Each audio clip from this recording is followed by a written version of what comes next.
Thank you for joining us today. This webinar series is for dairy producers and veterinarians that would like to get more value out of their relationship with CentralStar. The first 40 minutes will be a presentation, but feel free to type questions in the chat along the way. Once the presentation portion is over, we'll open the floor for additional questions and discussions. Don't be shy. You joined us because you want to know more, and we want to give you the information you need. Today's episode, BLV, untreatable does not mean unmanageable, will teach you the economic impacts of BLV, management strategies to decrease or eliminate BLV in your herd, how to identify the most contagious animals, and more. The goal is to provide you with insights and strategies to identify, manage, and reduce the prevalence of BLV in your herd. So let's get started with a few introductions. I'm Michelle Kaufman, the Customer Solutions Advisor for CentralStar Cooperative. I consult with producers to design testing strategies and implement results into real-world management decisions. To help us better understand BLV, we have two guests with us today. The first is Dr. Tasia Kendrick with Michigan State University. Dr. Kendrick completed her Bachelor of Science at Purdue University and graduate work at the University of Missouri. She worked as a member of the USDA Ruminant Diseases and Immunology Research Unit before obtaining her faculty position at MSU in 2017. Dr. Kendrick's research program has focused on the effects BLV plays on dairy and beef cattle health and productivity. Our second speaker is Dr. Don Niles, Dairy Operations Manager for all the Pagels family businesses. Dr. Niles received his DVM from the University of Minnesota, then worked as a private practitioner in Wisconsin and a technical service veterinarian for Monsanto in California. He was the co-owner and manager of Dairy Dreams LLC, a 3,000 cow dairy in the Northeast Wisconsin area, before transitioning to his current role. Dr. Niles has been a featured speaker both nationally and internationally, focusing on cow care and management as a means to maintain healthy herds which produce safe and nutritious dairy products for consumers. So I thank you both for taking the time to join us today. And now I turn it over to Dr. Kendrick to get us started. So before we get started, if you're like me, like a little bit of time to get cameras filtered and functions set up correctly. So let's see if I can advance my slides.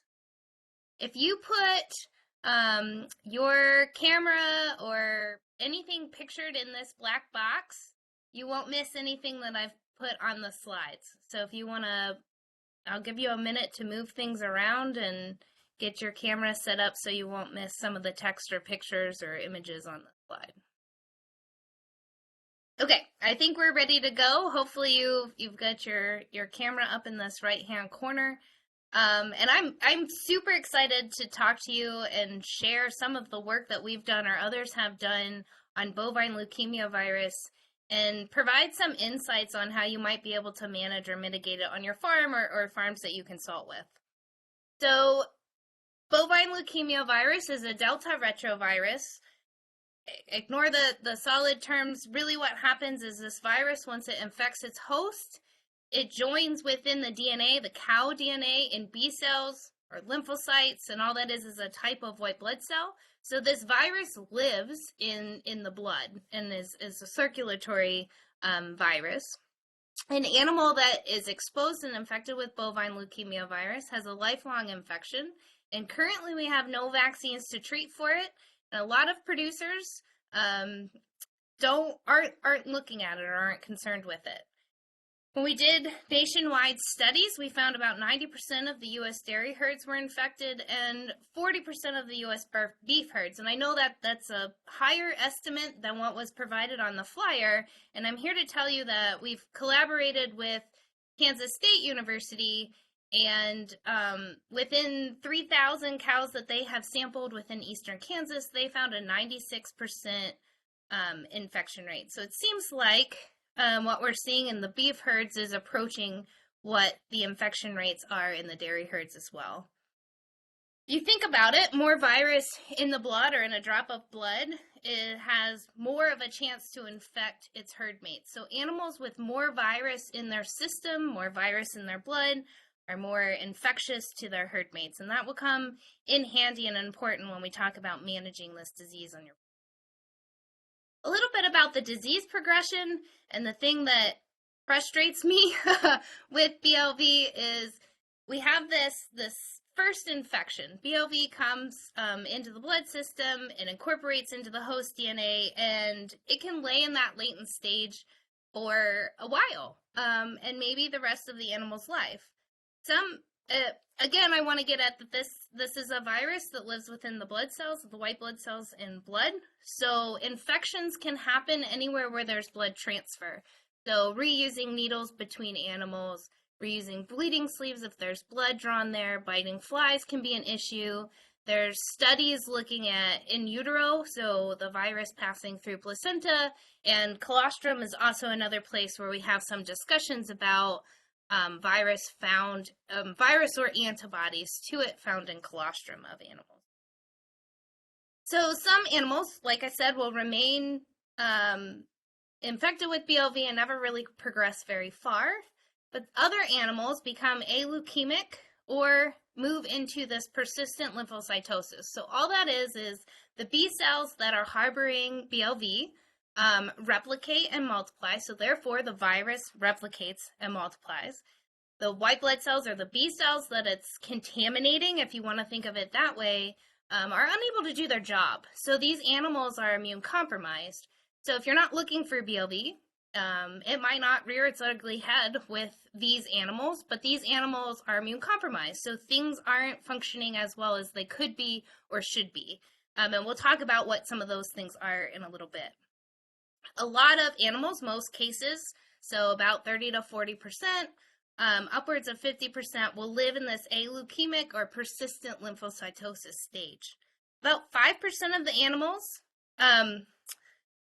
I did put animations in and I'm forgetting about them. I'm sorry. So this stage, the aleukemic and persistent lymphocytosis stage, are where animals are subclinical. We can't look at them and say they have BLV, but we might be treating them from other illnesses due to that having an immune system that's compromised. About 5% of the animals will go on to develop tumors, and that's when BLV might be noticeable or more noticeable, if you want to think of it that way. And anything that goes to harvest or slaughter and has tumors is condemned, so you would lose all of the value on that animal with those animals at that stage. So with that, you're losing animals, are being condemned at slaughter, they're immune compromised. Hopefully you can think of some of the negative economic impacts that are resulting from BLV. You're treating animals more for other illnesses, but BLV's really the corporate laying in the background. We've seen, and studies have shown, that there's decreased milk production with BLV-infected cattle. They have a decreased lifetime within the herd. There's decreased reproductive success, decreased vaccine efficiency, and I want to stop here and talk a little bit about this image. So Dr. Paul Cousins at Michigan State University has done a lot of work in this area, looking at animals that have bovine leukemia virus, and they get a vaccine. How is that vaccine efficiency the same as its healthy counterparts or not? So he's done a lot of different vaccines, a lot of different antibodies he's looked at. This is just one example here in this image of BHV1, so bovine herpesvirus 1 vaccine. The blue line is BLV-infected cattle over time, and the green line are their healthy herd mates. So you see a bigger response, better response, more antibodies to this virus after vaccination in healthy animals, and maybe not healthy animals, animals that don't have bovine leukemia virus, as compared to the blue line, the animals that do have BLV. And for other vaccines and things like that, he sees a similar trend.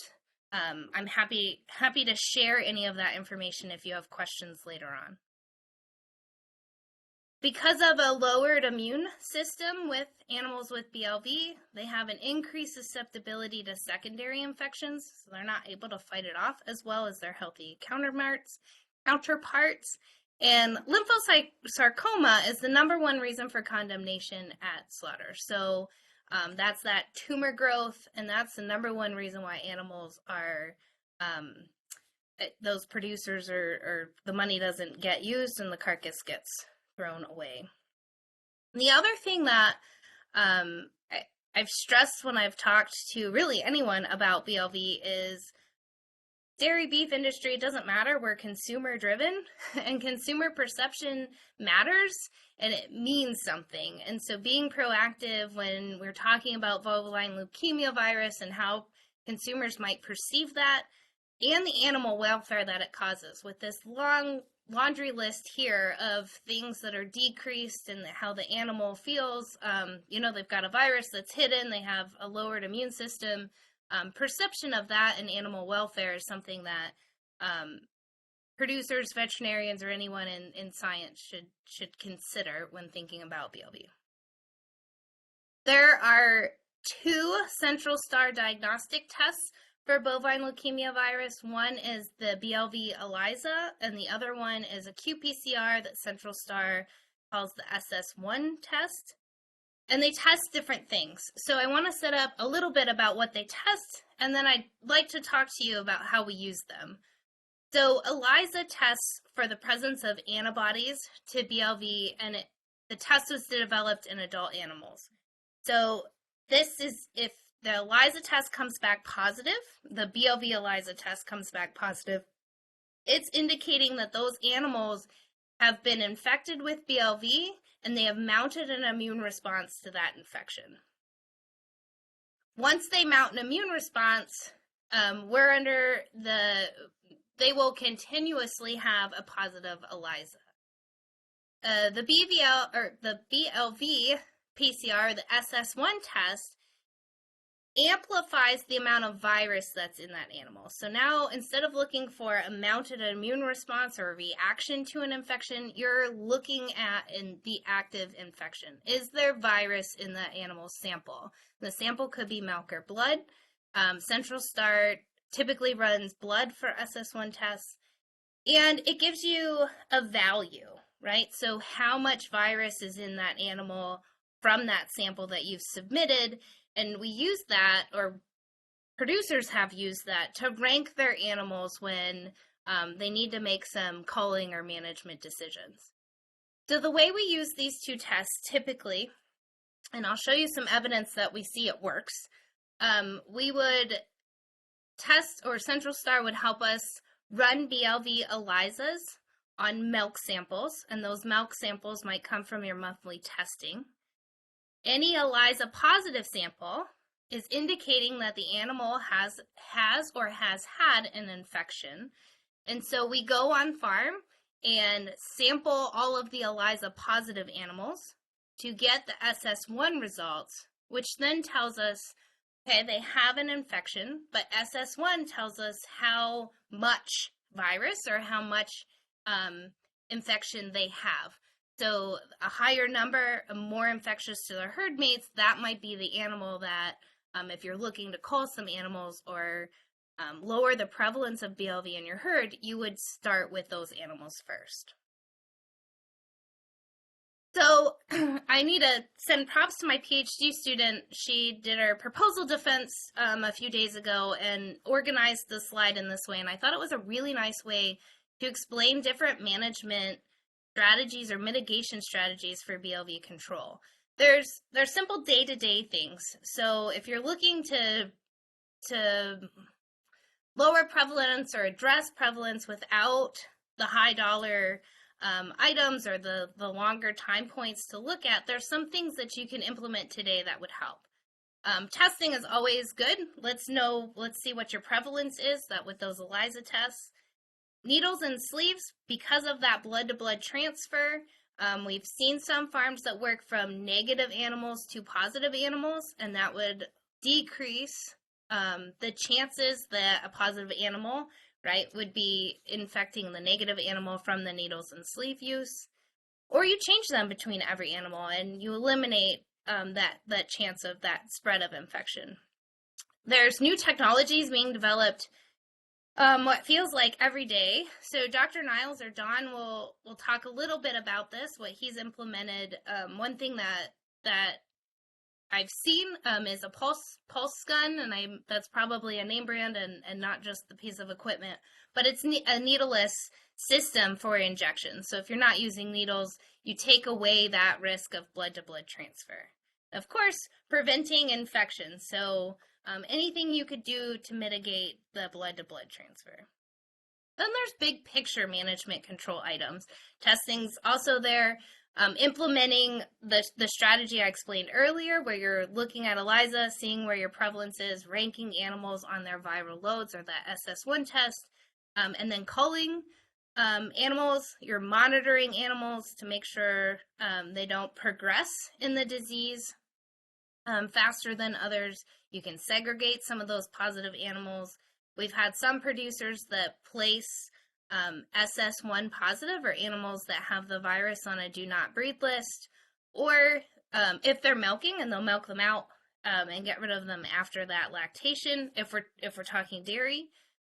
Also in dairy, we've seen them breed them to beef, so they get one more lactation out of that positive animal before removing them from the herd or segregating them, managing them in a different way. And one thing to always think about, or I like to remind individuals, is reducing the number of purchased cows, or if you're bringing cows into the farm and you're not testing, there's a way that you could be bringing infection into your herd. So something that I think is important to remember is if you're working towards and want to address bovine leukemia virus in a herd, removal of the current infections is important, but so is preventing the new infections. If you're only removing current infections and not watching about what's coming in, then you're ultimately influencing the herd in a different way. It's two sides of that coin that need to have some attention paid to it. So I alluded to this earlier. This is a field trial, an SS1 field trial that CentralStar and Dr. Paul Bartlett, before his retirement, had started, and I came in somewhere towards the end of it. Very happy to be involved with this project. You'll see here, and you see a few lines, you see 3 farms that decreased their BLV prevalence over time, and then you see other farms that hover around a similar percentage over a few years. That's not indicating that our strategy doesn't work. This is how aggressive farmers or producers were at implementing our management strategies and taking some of those day-to-day management techniques and utilizing them or not. And the farms that are hovering around the same percentage are doing maybe different things. So they could be using single-use needles, but not changing sleeves or things like that. The 3 farms that have decreased the most, these 3 lines that have a drastic decrease over within 3 years or 4 years, are the ones that were more aggressive about culling high shedders or the animals with really high virus, single-use needles and sleeves, and really taking all the management strategies to heart. This was the first time with farms that we implemented, or our research team and CentralStar implemented mitigation or management strategies using the ELISA and SS1 testing, and we see here it works, but it's also up to the producer to step up to the plate and implement some of those strategies and ideas that we share. So when Michelle contacted me and asked me to do this presentation, there were lots of questions and ideas that came to the forefront, and the answer is we didn't know yet, or we don't know yet, and those questions continue to grow, but I'm here to tell you that the research is also expanding in both the dairy and beef industry, and we are continuing to learn. So one thing that comes up often is where BLV infection happens and what triggers BLV progression. So some animals progress to tumor growth very quickly, and other ones hover in persistent lymphocytosis and never develop tumors, and some get infected and what we believe they have undetectable levels for their entire life. We don't know why And we don't know what triggers some animals to go from low viral loads into having a high viral load. We think it's stress, but we don't know. So I'm here to tell you all the things that we don't know, as well as what we know works on management strategies. Pictured in the bottom right-hand corner is a graph from an ongoing trial we have right now, a longevity study. So my graduate student is sampling almost 400 animals at different time points in their life, pre-weaning, so within a week of their life, pre-breeding and post-breeding is what you see here. And we see a huge increase in BLV prevalence, infections, coming between pre-weaning and pre-breeding.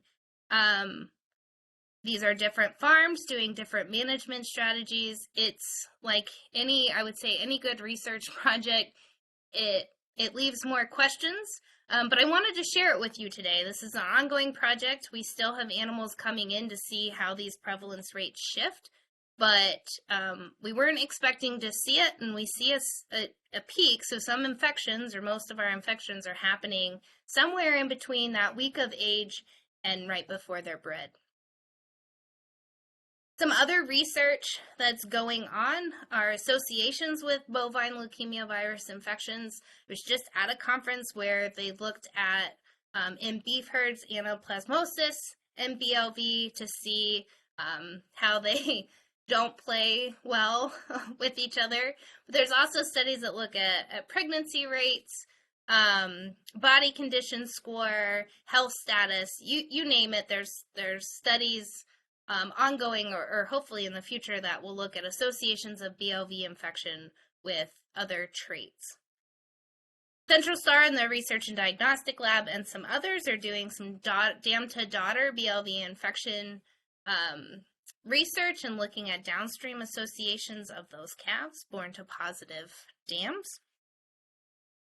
There's projects, not just our group, but internationally, in places that have not eliminated BLV, that are interested in researching other mitigation strategies for control, for maintaining BLV in a herd if you want to just hover around a percentage for whatever reason, or maintained elimination. So let's say we have a BLV-free herd. How do we make sure or help? What's the correct management to stay BLV free for the duration of years or X amount of time? There's a few groups working on BLV vaccines. Nothing's on the table yet. And another area is the genetic and epigenetic associations to BLV infection and disease progression. So in the dairy world, in the dairy populations, there's been quite a few papers that have found particular alleles that are associated with resistance to BLV or more susceptibility. So animals, there's certain alleles, certain genes to look at that the animal seems to maintain really low, almost undetectable or undetectable levels of virus for its life. So there's genetic signatures that hopefully maybe in the future we could use for selection techniques. Just starting in the beef world, but there's a few studies out there that have also found different alleles, but similar findings in that there's alleles associated with animals that progress through a disease faster, and there's alleles or genes associated with animals that keep low levels for their life. Epigenetic, if you're not familiar with that word, this is where it's the interface of genetics and environment and how that associates or influences infection and disease progression. That, I'm going to regret saying this. I think I'm the only one that's working on it. We have a few studies, and I have no answers today, but I have data that hopefully in the future I can meet with you again and share. There's some groups that are less interested in the cow side of things and really focused on the virus side. So they're looking at viral strain on infectiousness. Is there a strain of the virus that's more infectious than others? And then really there's a host or group across the world that's looking at viral genetics and how that ties into the disease progression or the latency, that hiding of BLV in an animal's immune system. There's economic tools and modeling for better BLV cost-benefit analysis coming. So there are a few reports. I've seen estimates of $300 a cow per year detriment or deficit if the animal had BLV. Those estimates were really rough. And so we've paired here at Michigan State, we've paired with the econ department, and we are developing a model that has few assumptions. We're taking all of the health data from our farms, 5 different farms, and all of their animals. We have all of their health data as well as all their financial data. So we can really start building these models and seeing where the break-even point is and the cost of BLV to get a better estimate. Like I said, there's a few papers out there with estimates, but there's a lot of assumptions tied to those estimates. One thing from this project that I'm really proud of is hopefully in the next year, when this student finishes up, we'll have a producer-friendly tool so you can log on to our website, type in some of your farms or a farm's health status or investments and BLV prevalence, and it'll shake it out where your cost benefit might fall. So I've gone over my 20 minutes, but in concluding remarks, I'm trying to come up with a better name, but silent killer keeps coming up when I think about BLV. You're not looking for it. It might never show itself, but there's a whole bunch of other things associated with it. It's lowering that immune system and just causing issues across the board. When you're considering BLV, considering removing those animals that are infected from your herd is important, and maybe just as important as preventing it from coming into your herd. There are 2 testing diagnostics to assist with these management decisions. Both are through CentralStar. One is ELISA, and that's really just testing if the animal has ever been infected with BLV, and then the SS1 gives you an idea of how much virus is harbored within that animal or within the sample that you've submitted from that animal. There's tons of research, and I would say that it's growing. I've looked on PubMed where we publish. You could search for journal articles, and in the last 3 years, it's been 44 or 50% of the publications since the 50s. So research is growing. There's tons of groups out there looking to advance disease diagnostics, disease treatment, prevention, and control. So in a year from now, we might have better stories or different stories to tell you. And I really feel it's not a one-size-fits-all. I can't tell you today, it doesn't matter what farm you're working with or you're on, here's what you need to do and you can eliminate BLV. It really is an individualized approach for success, and it depends on what you have the capability, what the farm has the capability of doing, the prevalence on that farm, and how rigorous you want to be with a control program. So here's my contact information. This is my office number and my email address. Feel free. I enjoy talking to anybody about bovine leukemia virus. I'm all ears. In the bottom left-hand corner is the BLV listserv email. It comes to me and our extension expert.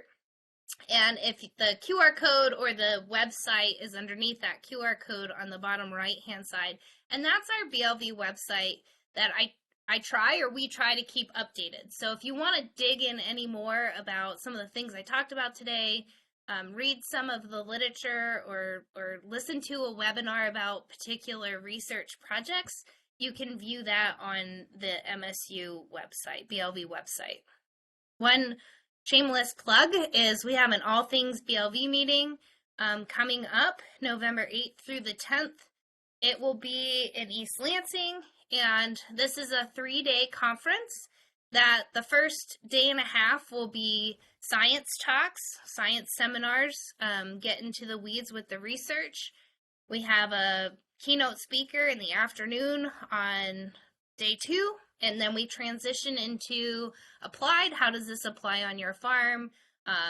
Discussion panels, anything with the extension experts, the veterinarians that we have experience in this, just really talk about it and have those discussions. So the conference, it'd be great if I could see all of you there and meet you. It's open to researchers, producers, veterinarians. We'll offer continuing education credit and extension experts. So I hope that's something that you consider and watch for announcements. On the website, you can sign up to be on the listserv and get all the information that way as well. So I'll stop there. I'll leave with this nice transition. This is Don Niles over here in the far right-hand side. He was the first dairy farm, dairy consultant meeting that I sat down with, and we talked BLV, and I'll call him the poster child. He was one of those farms that was really rigorous and put in management, implemented those management and mitigation strategies, and we'll share some of the success stories that he has had with you today. Thank you, Tasia. That was amazing information. And next we're going to be talking to Dr. Niles. And like Tasia said, we're going to hear a little bit more about how he's been able to implement some of these strategies in the herd that he works with and the success that they've had. So while we're giving him a chance to get set up, we've actually got a couple questions. So I'm going to ask you those, Dr. Kendrick, and see if you can help me out with those.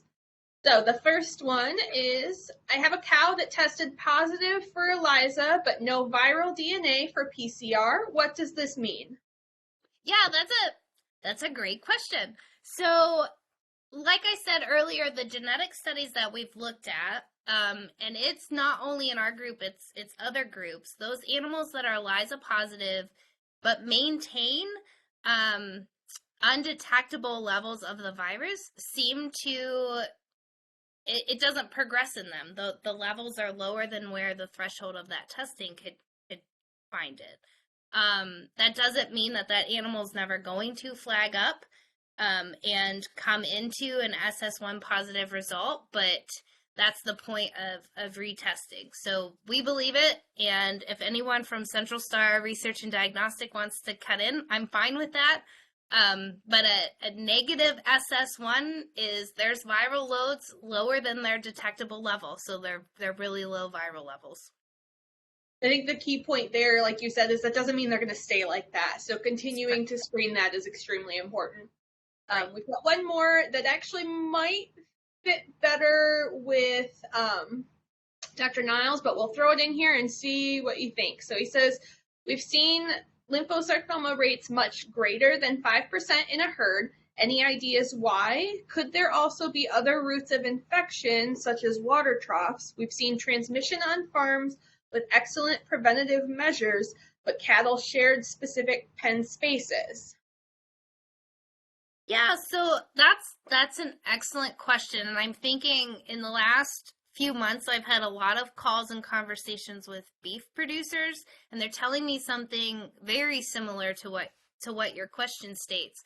I know at one point we looked up the half-life, so how long the virus survives outside of the body, and that it wasn't very long. Now, I don't remember specifics. I also don't know if anybody's ever tested water or environmental samples to see that. If they did, I think the levels were very low. But Dawn or anyone else on the call that knows that research, please jump in.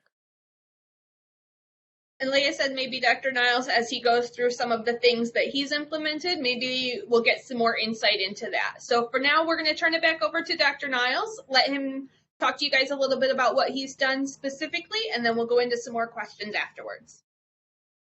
Well, thank you very much for the opportunity to visit with everybody today. I always enjoy listening to Dr. Kendricks with her presentations. We've learned so much from Michigan State University. Oftentimes we get to speak in meetings like this together, and Tasia always gives the very scientific, very research-supported presentation, and my presentation is more along the lines of how we spent our summer vacation. or in this case, how we're taking what we're learning from the universities and trying to implement it in a practical way on our dairy farms. So just to give you a little bit of background, we have 2 herds initially that were associated with the programs. The reason that we got interested in BLV to start with is we have a very active IVF embryo program in both of those dairies. The larger dairy is 5,200 cows, the smaller is 3,000 cows.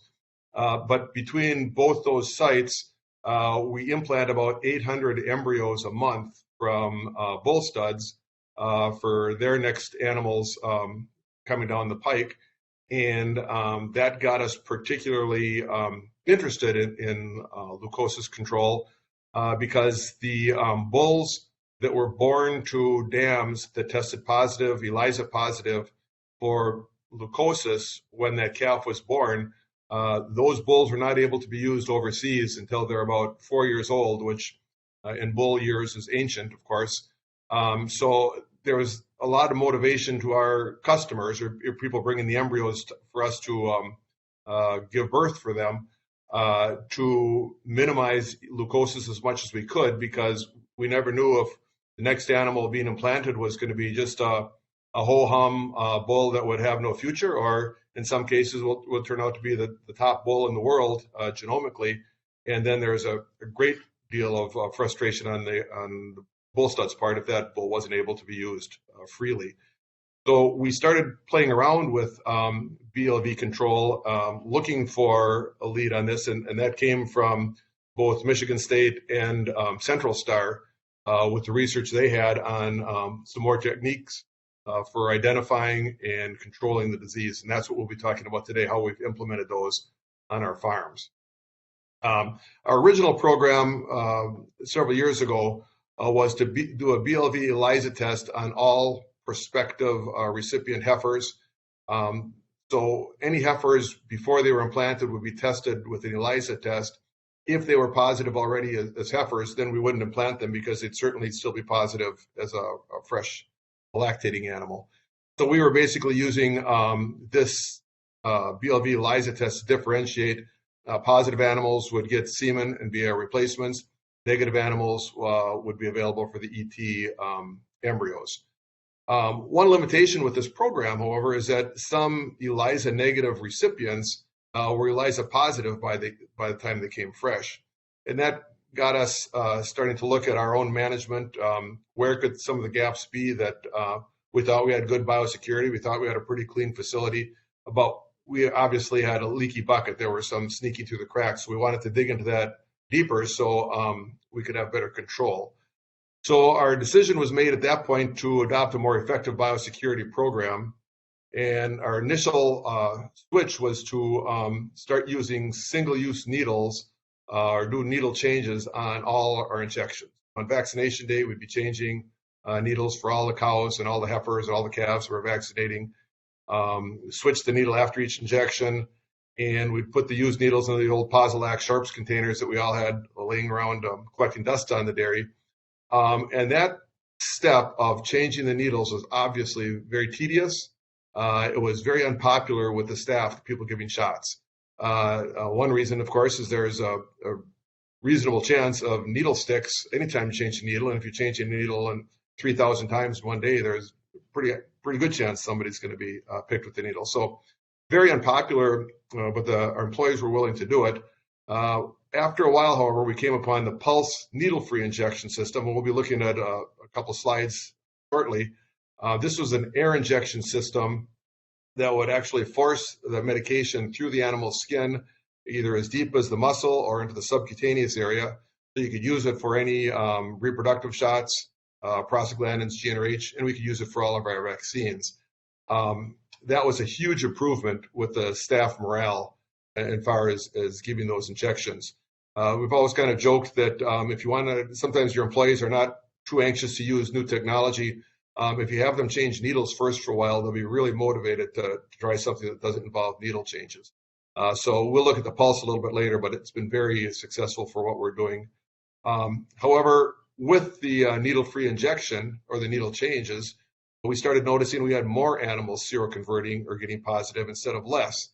So that made us think of what culprits there could be besides the needles and injections. Obviously, as a veterinarian, I resisted the idea that I could have been spreading disease all these years with my sleeve, but that was one of the next things we had to look at. Could we possibly be passing the BLV with shared rectal sleeves? So we contacted Dr. Kendrick in Michigan State back in 2017 and were allowed to participate in their study. And that gave us a chance to do an ELISA test on every animal in our herd at the beginning of the year-long study. And we also did lymphocyte counts to see which animals could be sick from actual lymphoma itself. And we started using what was then the newly developed PCR, the SS1 test, which has been talked about already, as a confirmatory test for animals that were actually positive that could be contagious. The very nice thing about this is with the SS1 test, as mentioned already, we had a scorecard of how likely that animal was to be contagious. So we could treat the highest SS1 animals as the most dangerous category for spreading, and we could have a cutoff level, for example, for culling. Anybody of a 1.0 or above could simply be culled at that time. Anybody from 0.5 to 1 we could use for no dairy replacements. We could breed those with beef semen. And the lowest level ones, we could take less restrictive measures at first, because when we did the first herd test, we found that both of our herds were about 35% positive on ELISA. So we had enough animals that we couldn't simply cull our way out of the program. The current program that we've got underway now and have for several years is, first of all, the thought that just doing biosecurity, things like sleeve changes, needle changes, fly control, would take an extremely long time to achieve eradication. You could probably do it, but you're probably talking 30 or 40 years to get BLV out of your herd simply by slowing down the spread with those good practices. We decided that we needed a testing and culling system also that would allow us to get out of the BLV situation sooner. I kind of liken that to if we're not using biosecurity and testing together, it's like we're building out a boat with a leaky bucket. It just slows down your progress, fatigues people, and gets people frustrated with the lack of speedy results. So we decided we needed a very sensitive screening test, which is the ELISA. With the ELISA test, you're not likely to miss positive cows. Anybody who's got antibodies for BLV should show up as positive on the ELISA. It doesn't mean that they're sick or going to make anybody else sick, but that animal herself has recognized BLV as something she's seen before. And then we needed a very specific confirmatory test. So it's great to have the ELISA screen, but if we didn't have a specific confirmatory test like SS1, we'd run the risk of culling animals that didn't need to be culled because they were falsely identified as having leukosis. So we found the ELISA was a great screening test, and the SS1 was a great confirmatory test, and that's the one that decided where we put the animals. Did we cull them? Did we put them in a restricted pen for not getting pregnant anymore? What were we going to do with the animals once we knew their relative likelihood of spreading to the other cows? As far as the biosecurity, right now, we have gone to sleeve changes on all rectal palpations on both cows and our heifers. I'll look at a couple of brief videos with you in a moment to show how we're doing that in what we feel is a pretty time-efficient and practical manner. Obviously, like any other veterinarian, I was reluctant to think that this would be necessary, but we found with just the initial needle changes, we were still getting an increase in the level of leukosis, so we needed to go to the sleeve changes also, we felt. And then all adult cows are also checked annually for ELISA. We also maintain and use the pulse system for all herd injections, both timed AI shots and vaccines. So the only needles used anymore would be for large volume injections, such as antibiotics to a sick animal. And also we established a fly control system with a professional entomologist. This was probably the most interesting one to me because I didn't really think that the flies would be a huge transmitter of disease. I didn't think we had a big fly problem in the herd. But we had an entomologist come through, Dr. Katangi from the Philippines, who works with MWI, and he came out and visited the dairy, and we went into some of the nursery barns and looked at the calves, and the calves looked great. They were standing there, pushing their tails, looking happy, and Dr. Katangi talked about the flies in the barn, and we really didn't see many flies, but he took a fogger and sprayed in the barn for just a minute, and suddenly the floor was littered with tiny little dead flies. And with each one of those, he would put his foot down and squish the fly, and you saw a little blood spot where each of those little flies had been. So that was very demonstrative to us that, yes, we did have a lot of flies in the barn that we weren't aware of. And yeah, they were eating blood and biting other flies. So we could, at that point, see how they could be a very significant addition to the control that we needed to do. So we added fly control to the other programs we had for BLV eradication. One thing I'll say about that is we use less fly spray than we've ever used before because we have a controlled program. Now Dr. Katangi will give us a suggestion for what product to use before flies erupt, what to use on days where the flies start increasing, and what to use in the background. So we're actually using less fly spray than we ever did in the past, because we used to get to the point where suddenly we'd have a calf fly problem and we'd be spraying the whole dairy down. And now we use less, it's more effective. I can actually leave the windows open in my truck when I get to the dairy in the morning and leave in the evening and not have flies in my truck. So it's been a nice quality of life improvement for us along with BLV control. I'd like to show just a couple of pictures to see how we're putting this into play. This would be at the Ponderosa with the rotary parlor. All the shots now for reproductive shots and vaccines are given from this scaffolding, which is right at the end of the run of the rotary parlor. So all the cows by this time are dropping their units here. They're done milking as they come around here. And we've got Parlor Watch in here, which is we get from Valley Ag Software. This big TV screen right here will show the next animals coming up on the rotary to the operator here. And he can see, okay, this animal in stall number 53 is going to need a shot of GnRH. No shots in the next two pens. The next one is going to need prostaglandin. So they're just standing here, not moving, watching the screen. And that will tell them when any of those timed AI shots or any vaccines on separate days are coming up to them. They can stand here, have their units plugged into the air pressure here, and everything is done right from the scaffolding for all injections.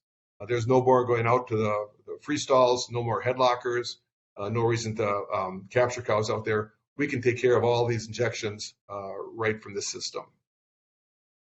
Here with the pulse system, it's normally a system that we carry in a vest as we move through the barn, but in this case, we were able to mount it right in here with a pressure system. We've got a bottle of prostaglandin and a bottle of GnRH here being administered at that time. And the operators can see when that bottle is starting to get low, and they need to switch that bottle between cows for the next cow coming in to be injected.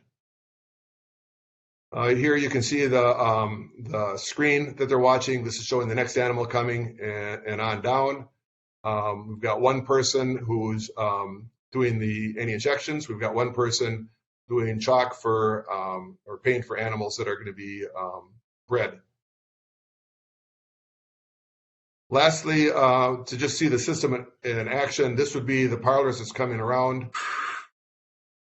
First operator, the one farthest from you, would be the one operating the pulse gun, which you can see in his hand.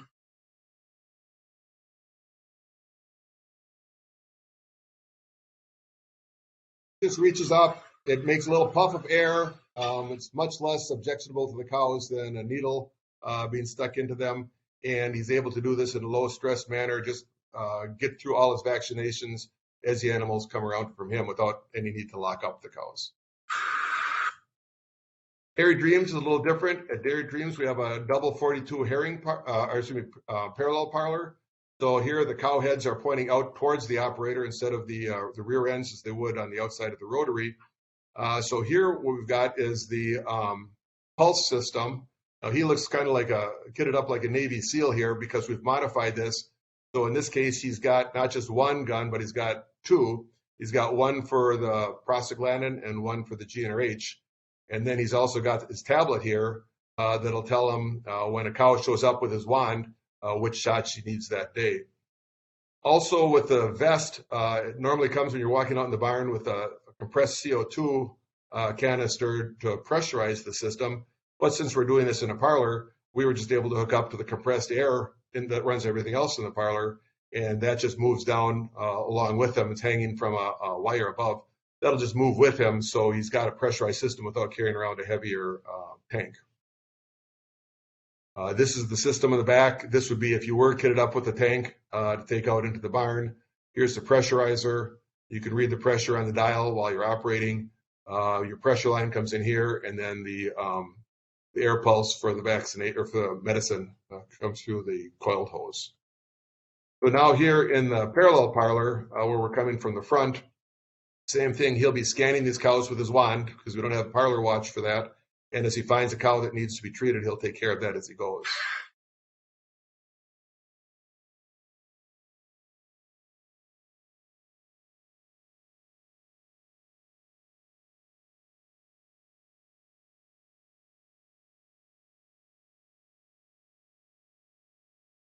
We've been doing this for quite some time in both parlors. We started this up actually when we were using needles. We were able to do it, but it was more objectionable to the cows. Now with the pulse system, very little reaction from the cows. We're not having units kicked off. It seems to be a very cow-friendly, efficient way to take care of these injections without, once again, having to lock up the cows and go out in the herd. The next thing that we'd want to talk about would be the sleeve changes. Nothing real scientific or difficult about this, but it's something that I resisted myself, thinking it was going to slow me down terribly in palpation. So here I'm just demonstrating doing herd check on a group of heifers with embryos. I've got the waterproof jacket on, and I've got my lube right here in my belt, any paint that I would need in the belt. And as we finish palpating, we put the results down. Take a minute to remove the sleeve. The sleeves are in my jacket with me at all times. There's 50 of those in a bag. There's a slight bit of elastic on top of the sleeve, so it tends to stay up. So I probably added 20, 25 seconds in between cows, but I'm also 65 years old, so it's kind of nice to have an extra 20 seconds to kind of get some circulation back in my arm and get things straightened back out. But once again, it hasn't been a great burden. It slows us down a little bit on pregnancy checking, but it has not been a great burden. And we have the convenience or the confidence of knowing that we're less likely to be spreading the disease.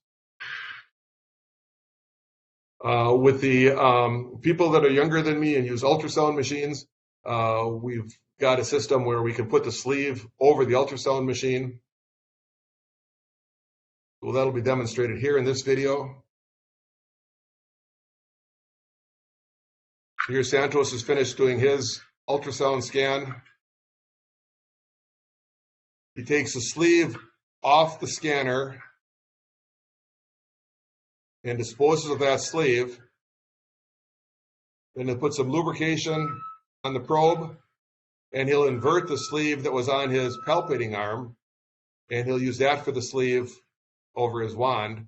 He'll put a new sleeve on his arm, and he's ready to go on the next animal. So yes, once again, it would be slower than not using the sleeve change, but once again, we've minimized this to maybe an extra 20 to 30 seconds in this case that he's got to use for this type of change to keep him moving. So once again, we're trying to be practical about this, but we're also trying to maintain a very high degree of biosecurity because these exactly are the animals that we need to protect.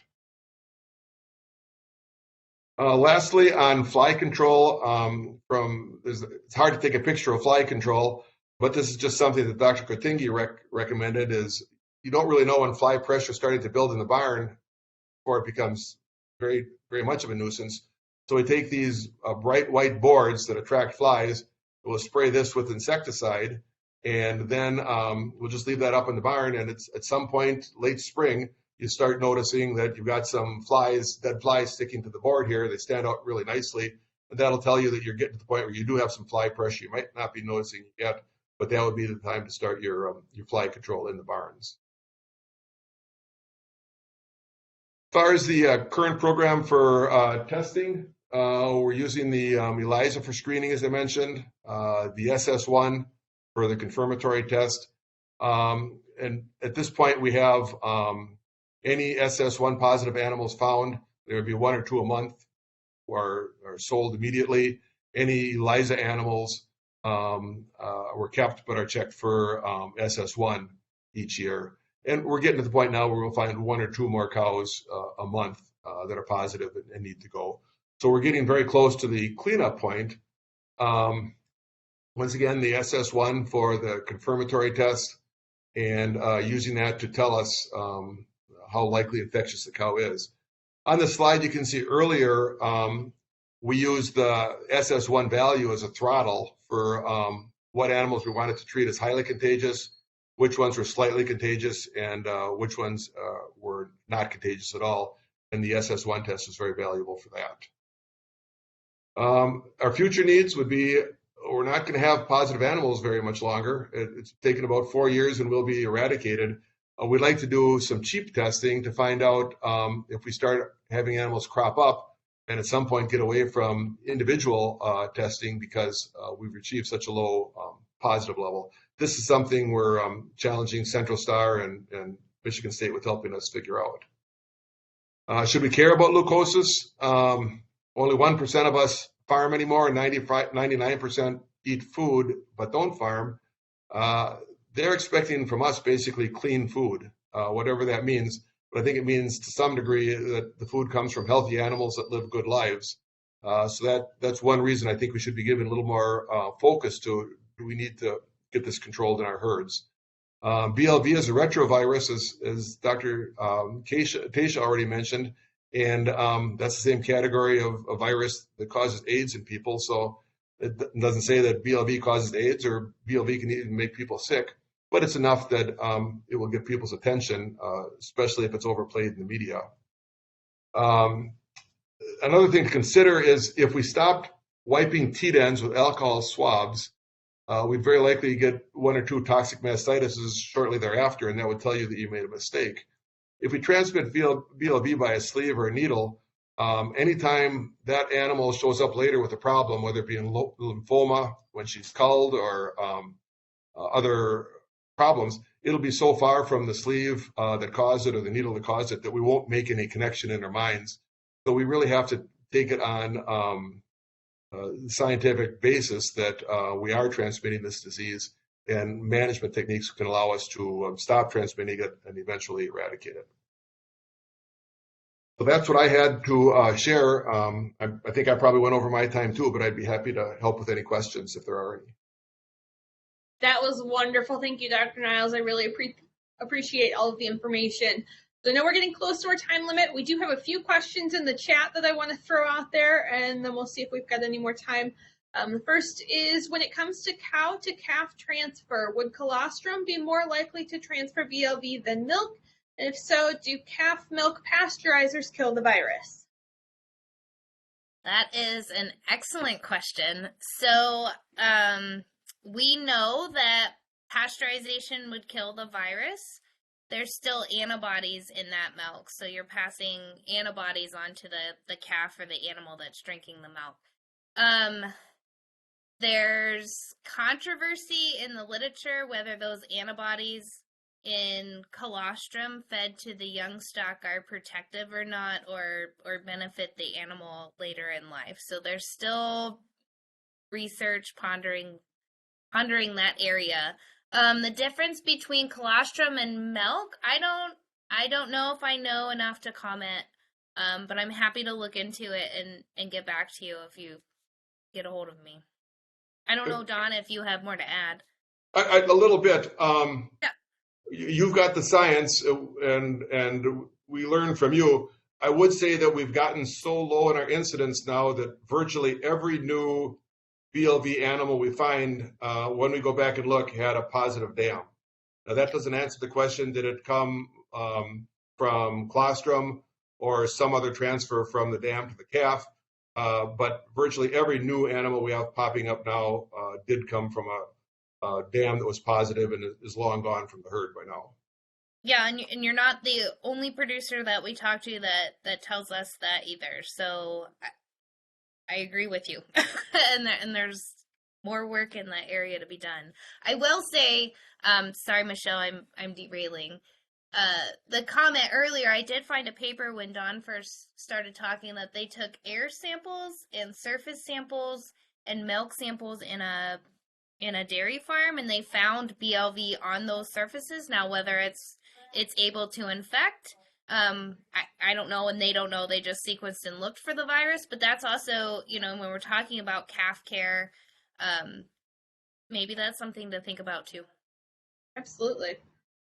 Another question we have in here is, how often should we test? Once a year, every 6 months, etc.? So our first field trial project tested once a year. Sometimes we tested some farms 6 months. If I wasn't here at that time, but that's, if memory serves me right. We went to 1 year, and our latest studies, we've stretched it out to 2. We have found that the animals that are going to progress fast. And that's not, they're going to progress within that year, and you're going to see those signs or symptoms a lot faster. Most of the animals just kind of maintain and hover where they're at. So we went from testing every year in that field trial to every 2 in the current study. And until that current study is done, I won't have a good answer for you. If you are a producer or a veterinarian looking for advice, I'd say 1 to 2 years. Test every 1 to 2 years. And you'll get a good picture of what your herd's doing. Dawn, I'm sorry, I shouldn't answer first every time. I'll let you next time. No, that's okay. That's a very good answer. We're in the situation right now when we used to have originally 35% of the animals positive that we were testing. It cost basically 3 tests to find a positive cow. Yep. Now, if we're getting down to the point where we'll find 1 animal in every 300 that are positive, it's costing us a lot more to find that positive animal, because we did a lot of testing to find 1 animal. That kind of ties in with your answer about 6 months, a year, or 2 years. I guess find your comfort level, how fast you want this to go, and how much do you want to spend on testing. For us, it was just natural to do it once a year, basically once a freshening. It just worked really well in our cycle because we'd be sampling the fresh animals. Absolutely.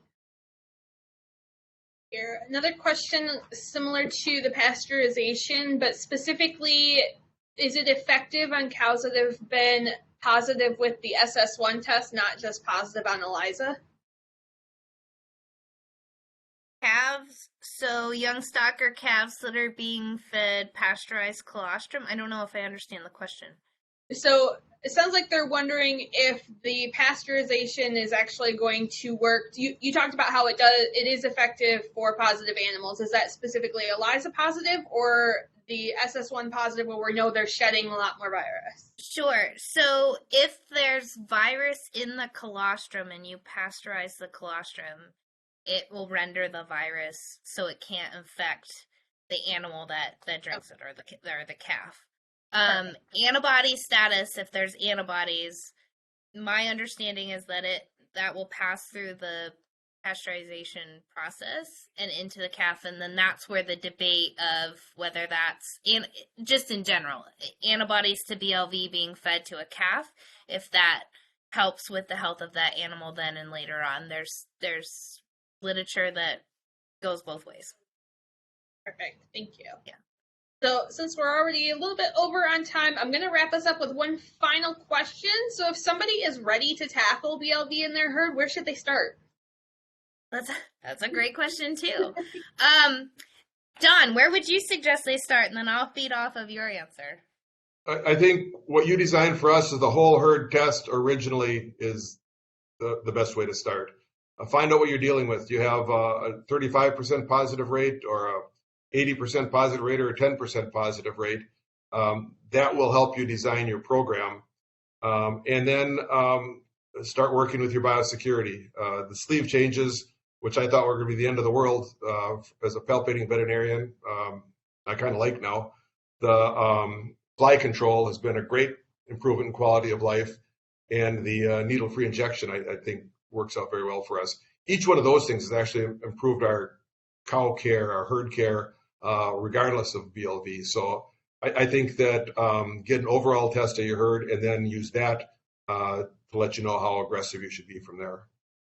Yeah, I completely agree. If the first place to start is to see where you're at, right? So what is the virus? What's the prevalence on your herd? Having those hard decisions of how rigorous or what you can afford to do, and then go about it. There's some of those day-to-day management things, needles and sleeves, that's low-hanging fruit. That's yes, will help with BLV, but helps with overall animal health and welfare on your farm. So it's a twofold. It's a win-win, in my opinion. And the other, to feed a little bit off of Don, with some of the other farms, there was resistance when they changed those management strategies at the start, but now it's routine and no one seems to mind, and it just kind of happens with the flow. And then if you've got money and you want to be more rigorous, it's talking to the people that can walk you through or help you make those decisions, and doing more testing, and setting up what that might look like. Great, thank you.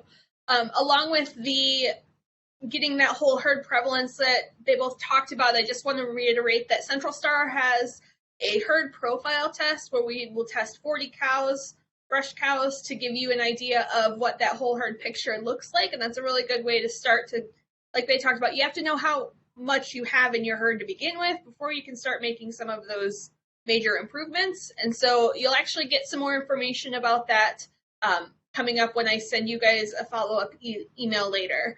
So before I wrap up, do you guys have any final things you need to share with us? No, I'll say also on our website, we have, if you scan 40 animals from 4 different lactations, 10 from each lactation, there's a tool on our website too that helps get at prevalence and how that might be manageable on your farm. I'm happy if you've got questions that we didn't get to, or want to talk BLV or anything. I'm an open book. You have my email and phone number, and I think Michelle will share that with you as well. Absolutely. Thank you for the invite. It's been great. Don, did you have anything else you wanted to share? Just what I'd like to add is, philosophically, this is still in our hands as an industry to take care of.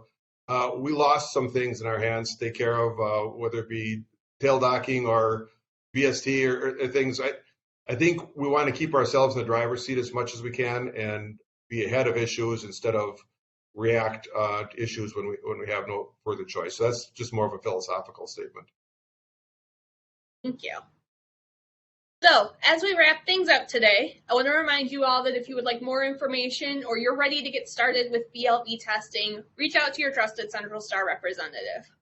I will be sending a follow-up email to everyone that registered for this event, which will contain a link to view the recording on our YouTube channel.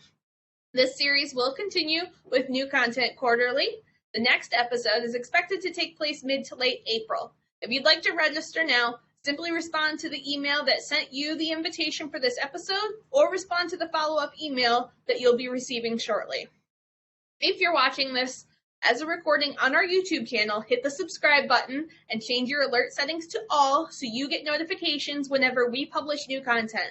Also, follow us on social media like Facebook and LinkedIn to see our upcoming events. Thank you for joining us, and I hope to see you next time.